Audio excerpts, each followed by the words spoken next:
Hello and welcome back.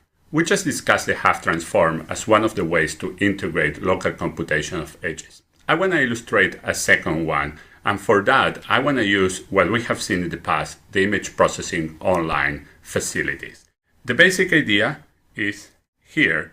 We are once again in the image processing online website, and we're going to be discussing a line segment detector that was described by the authors. And once again, it's another technique to produce coherent segments, coherent curves in the image, instead of just relying on local edge detectors like the gradient. Let's first of all illustrate this by showing one of the videos that they provide in their website.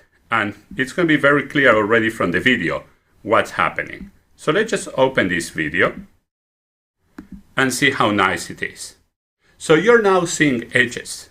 You're basically seeing edges all around the image. That's really, really nice. You're seeing a video and they're very, very coherent curves here in the video. We don't see gradients jumping from frame to frame, and we can actually understand what's happening. There is a person here hanging letters.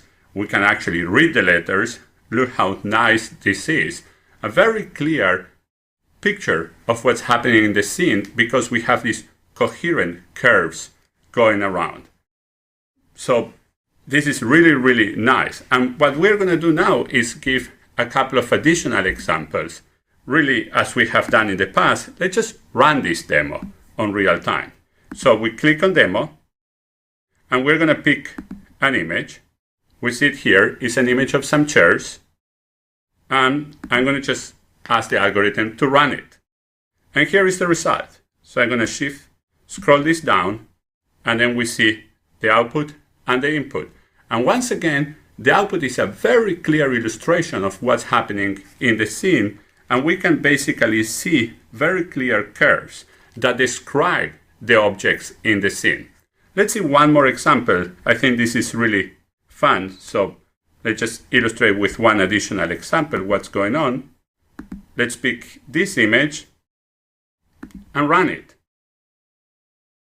And once again, let me scroll down, and then we can see the output and the input. The output and the input. And from the output, basically from the coherent lines that this algorithm has found, basically we can see the buildings, we can understand the basic objects in the scene. And that's because there is kind of an integration of what are important curves in the scene. And what we're going to see in some of the future videos is other techniques based on what's called active contours that also provide basically integrations of the local behavior to give us coherent curves in the image. Thank you very much. See you in the next video.